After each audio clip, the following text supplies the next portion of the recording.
В эфире информационная программа «Итоги дня». Расскажу о самых заметных событиях уходящего дня. В студии Дарья Короленкова. Добрый вечер. В начале коротко о темах. В Якутске прошли памятные мероприятия, посвященные 40-й годовщине ликвидации аварии на Чернобыльской АЭС. Ключевым событием стал круглый стол. Узнаем об актуальных вопросах. В преддверии Дня Республики премию РНГ вручили педагогам Якутии. Обладателями дипломов стали педагоги всех уровней образования. В Нюрнбергском социально-реабилитационном центре для несовершеннолетних «Тускул» состоялся день открытых дверей. Узнаем, с чем познакомились участники экскурсии. В Якутске прошел республиканский фестиваль детского творчества Всероссийского общества глухих. Узнаем о представленных номерах. Якутяне готовятся к предстоящему второму забегу наследников Победы. Первые старты пройдут 2, 3 и 4 мая. Железные дороги Якутии успешно завершили зимний этап северного завоза, доставив необходимые грузы в республику до закрытия ледовых переправ. Эффективность работы обеспечили координация с РЖД и регулярная отправка контейнерных поездов со станции Столбовая Московской области. Контейнеры, прибывшие ускоренными поездами, будут храниться на станции бесплатно до открытия паромной переправы. За первые 3 месяца этого года на станции Нижний Пестях переработано 555,5 тысяч тонн грузов, что на 11% больше показателей прошлого года. Рост отмечен по топливу, продовольствию и стройматериалам. В этом году в Якутии по программе «Дальневосточные дворы» благоустроят 7 дворовых территорий, на что выделено более 112 миллионов рублей. Работы пройдут в Якутске, Алдане, Нерюнгри, Нюрбе, Тексе, а также Мегино-Кангаласском и Тампонском районах в период с июня по октябрь.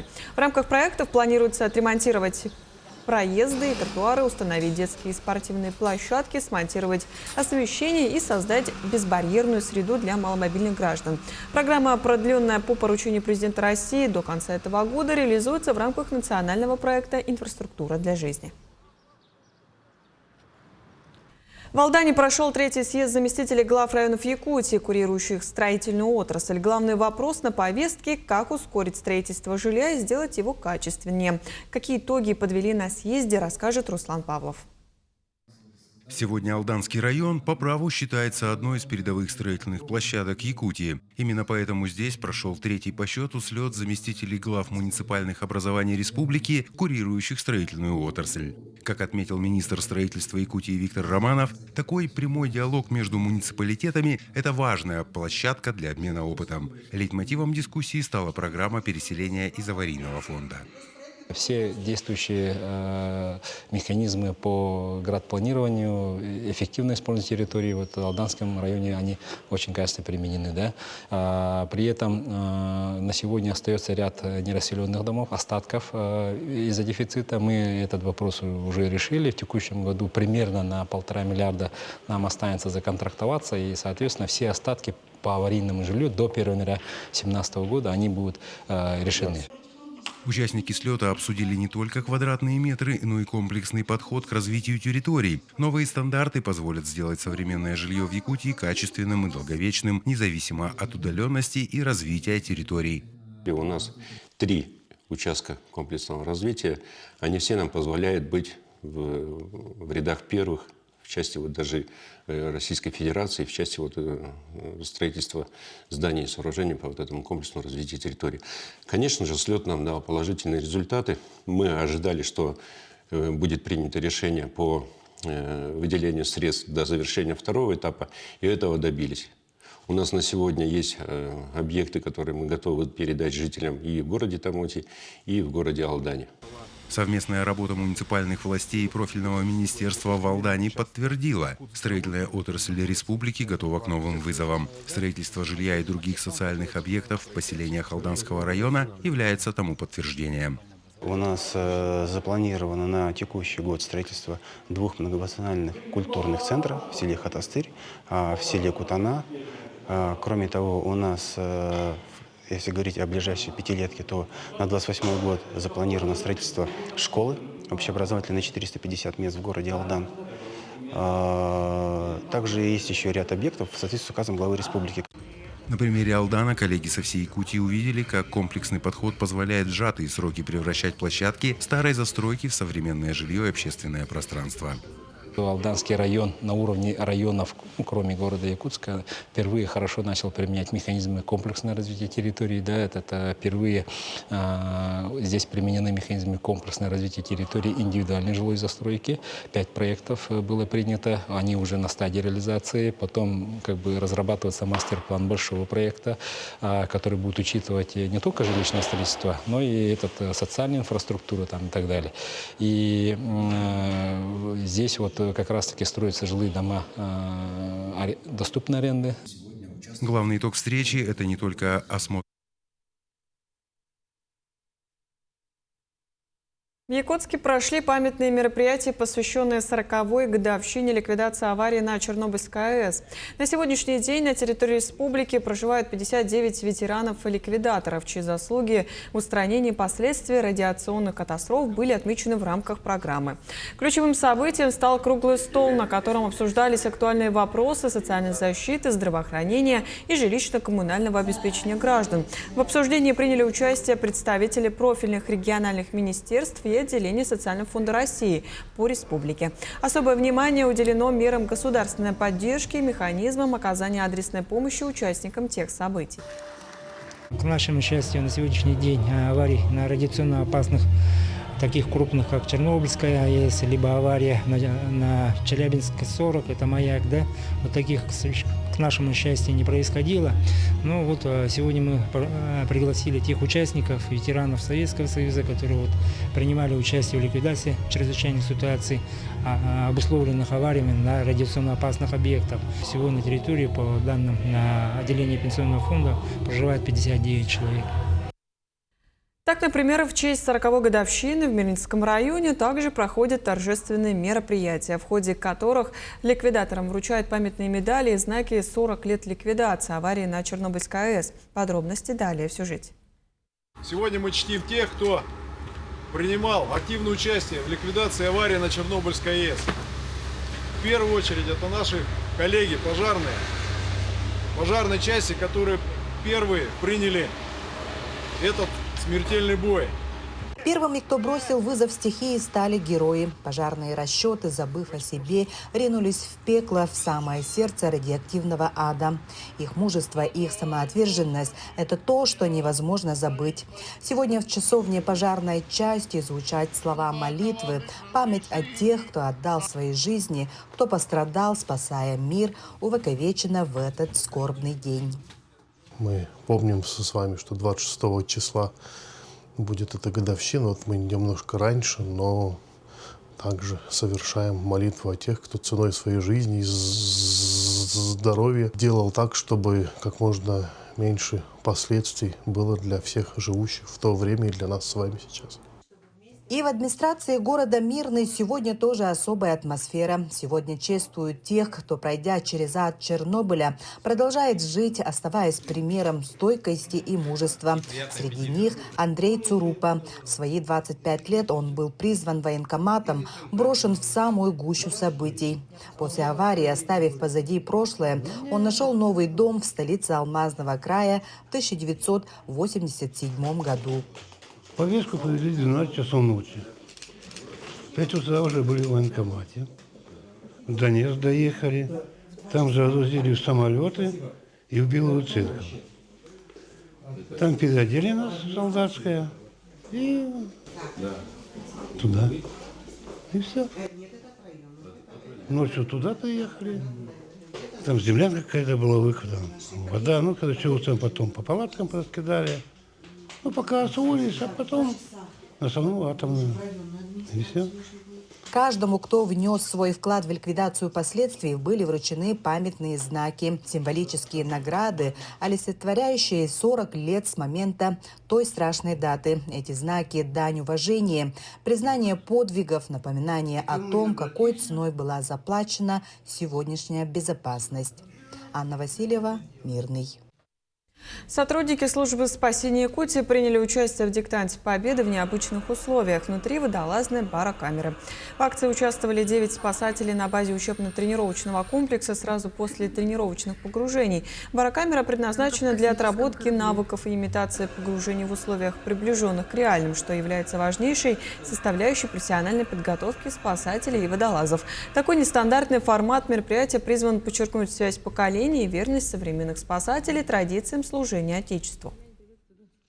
Ну, я скажу, довольно сложно, потому что в повседневной жизни я с такими вопросами не связывался. То есть в общих чертах я могу рассказать о истории нашего Советского Союза или России, да, может быть. А тут такие вопросы, что я и сам первый раз вообще видел такие вопросы. И этих людей на портретах и на фотографиях.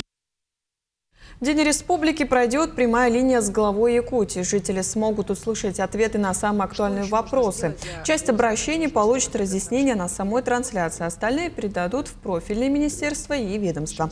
На сегодняшний день более 600 вопросов от граждан поступило на прямую линию главы республики. Чаще всего якутян волнуют темы переселения из ветхого и аварийного жилья, дорожного ремонта, наличия субсидированных авиабилетов и благоустройства населенных пунктов. Отдельной категории выделяют вопросы отрасли ЖКХ. Также в преддверии Дня Республики премию РНГ вручили педагогам Якутии. Обладателями дипломов стали педагоги всех уровней образования, от детских садов до колледжей. Подробности расскажем в следующем сюжете. Цветы и диплом на 100 тысяч рублей. Так награждают лучших педагогов Якутии. Премию РНГ работникам образования вручают в юбилейный 5-й раз. Неизменно каждый год комиссия выбирает 100 представителей одной из самых благородных профессий. Для самих учителей это признание заслуг. Премия для меня, прежде всего, это результат моей большой работы, думаю, 40 лет педагогической деятельности. Так, и 25 лет работы завучем в сельской школе. Наши дети со 2 по 11 класс обучают адвентистский родной язык как предмет. Так, и участвуют во всех мероприятиях, так, на олимпиадах, конкурсах, имеем достижения. Это, кстати, и есть самый важный критерий отбора. Комиссия оценивала успехи как педагогов, так и их подопечных, успеваемость участия в конференциях. Так, из 479 поданных в этом году заявок определили 100 победных. Педагоги, конечно, рады и за себя, и за коллег. Я в основном веду работу с учителями английского языка. Мы проводим различные семинары, мероприятия, проекты. И все это для развития будущего нашего поколения. Я горжусь достижениями своих учителей на республиканских международных конференциях и победами наших учителей-коллег на всероссийских конкурсах. Премия – еще один способ выразить благодарность учителям за выполнение самой важной и самой нужной работы.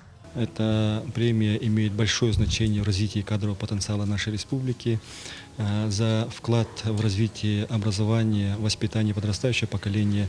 Эта премия была учреждена, и она играет очень важную роль в целом развитии образования. Быть обладателем премии не только почетно, но еще и очень ответственно. Как лидерам образования награжденным педагогам предстоит пройти большой путь, но цель остается одной – воспитать достойных граждан своей республики.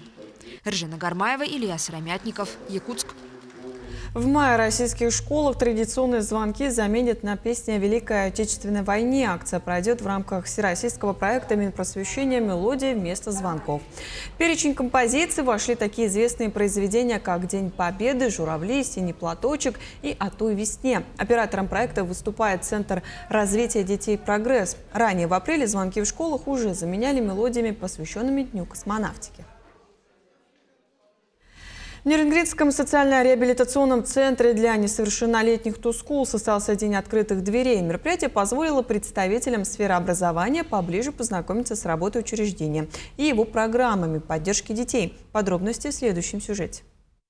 День открытых дверей в Тускуле проходит в 2 этапа. На первом этапе центр посетили сотрудники дошкольных образовательных учреждений. Второй этап собрал педагогов школ. Они смогли лично оценить условия, в которых живут и развиваются подопечные Тускула. Самое главное – показать всем нашим гостям, что наш центр – это не цель наказания, а цель помощи семьям и детям. Наша основная задача – это вернуть детей в их родной дом. Гости центра осмотрели жилые помещения и досуговые зоны, познакомились с распорядком дня и особенностями быта воспитанников. Особое внимание участники уделили образовательным и развивающим программам, реализуемым в центре.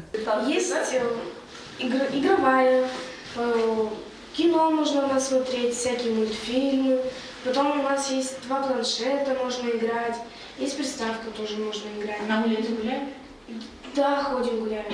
Приятной новостью для гостей стало знакомство с новым проектом центра – медиа-инициативой для подростков «Голос будущего».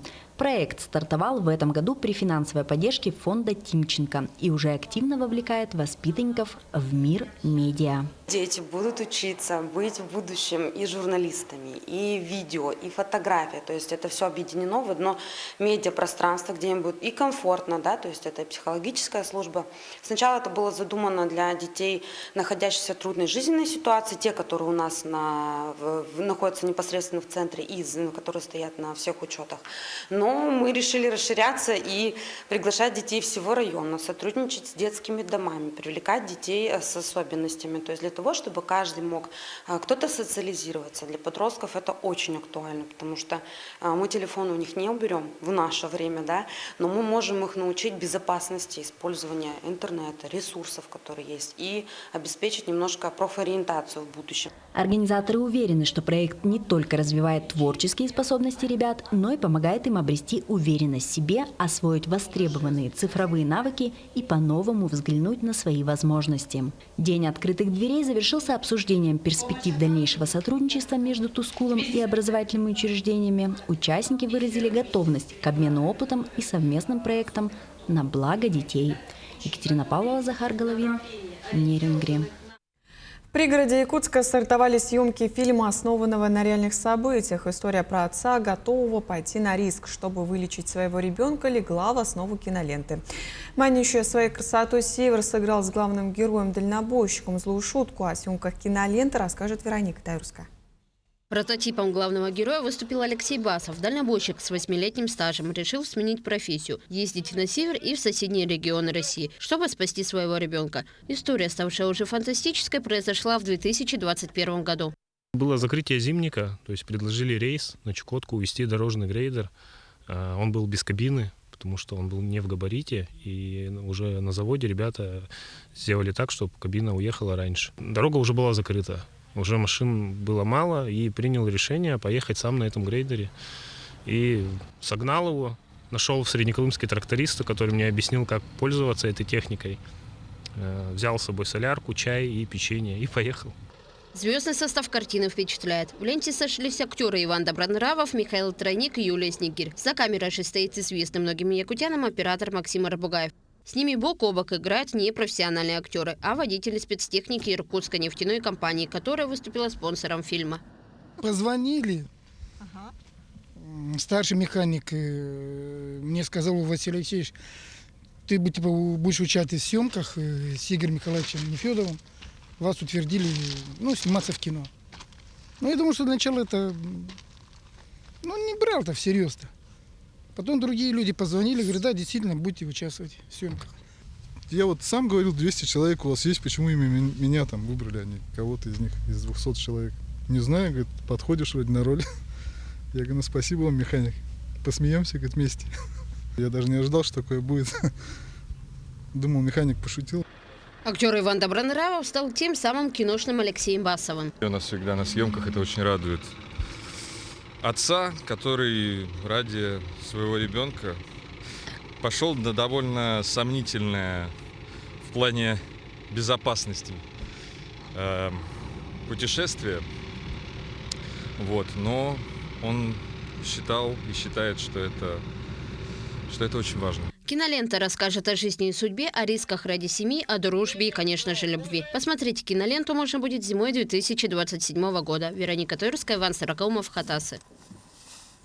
Добровольческое движение матерей республики «Теплорук» представило творческую программу совместно с ансамблями АЛГНА и ЭИЕ. Творческие коллективы движения базируются в Якутске и селе Акана Нюрбинского улуса. Организация «Теплорук» ведет активную деятельность с начала мобилизации, объединяя сегодня около 100 женщин из разных районов Якутии. За время работы активистками была подготовлена и передана экипировка для порядка 6000 участников специальной военной операции. Главной целью встречи стал обмен опытом, волонтерской деятельностью и творчеством.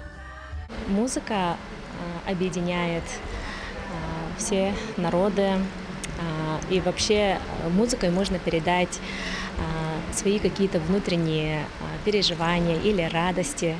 И надеюсь, вот эта вот песня тоже многих затронула. И вот эта песня, она сочинена именно с верой и с надеждой на будущее, на хорошее будущее. Может ли тишина звучать громче слов? В Якутске прошел республиканский фестиваль детского творчества Всероссийского общества глухих. О том, какие номера продемонстрировали молодые таланты, смотрите в нашем следующем сюжете. Фестиваль «Утренняя звезда» проводится в республике уже 8-й раз, но этот год особенный. Он приурочен к столетию Всероссийского общества глухих. За вековую историю организация прошла немало, а сегодня в Якутии насчитывается более 2000 человек с нарушениями слуха. За вековую историю ВОГ стала опорой для тысяч людей, помогая им интегрироваться в современное общество и находить друзей, реализовывать себя. Сегодня мы продолжаем эту добрую миссию, поддерживая юных талантов и создавая условия для их развития.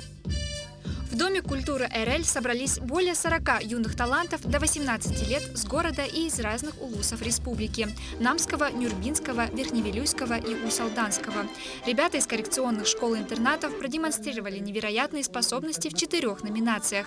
Это и захватывающие цирковые театральные номера, а также яркая хореография. Особым видом творчества стало жестовое пение. Это уникальное искусство, где участники не просто поют на языке жестов, а проживают каждую ноту и эмоцию. Жестовое пение на то, как певец, во-первых, это певец все равно, как жестовый, насколько он чувствует ритм, вот, музыку, атмосферу, как он себе представляет в голове вот эту песню, как она звучит. Не менее трогательными стали выступления в номинации «Художественное слово». Учащиеся специальной коррекционной школы-интерната представили зрителям стихотворение, посвященное Международному дню глухих и теме космоса. Участники поделились, что для них фестиваль – это очень важное событие. Это очень важный для нас фестиваль, потому что это в нашей памяти останется надолго. Мы активно участвуем всегда в этом фестивале. Для меня тоже это также важно, и это правильно, то, что такое вот организуется, и наше участие тут ежегодное. Фестиваль «Утренняя звезда» еще раз доказал, что для творчества и самовыражения нет никаких преград. Конкурс помог участникам не только быть услышанными, но и обрести уверенность в себе. София Мельникова, Илья Сыромятников, Якутск. Араян Тютерин прошел первый квалификационный круг на чемпионате Европы по борьбе в Албании. Спортсмен, представляющий сборную команду Беларуси, встретится с Юсуфом Демиром из Турции, одолел его со счетом 10-0. В следующем круге Тютерин встретится с двукратным бронзовым призером чемпионата Европы Исламом Базаргановым из Азербайджана. Владимир Егоров, выступающий за Македонию, начнет борьбу 25 апреля. Его ждет непростое испытание. В первой схватке он встретится с 4-кратным чемпионом Европы Арсеном Арутюняном из Армении. В Ленском районе прошли соревнования по горным лыжам и сноуборду, ознаменовавшие официальное закрытие зимнего сезона. Организаторам удалось провести старты до того, как на склонах начал таять снег.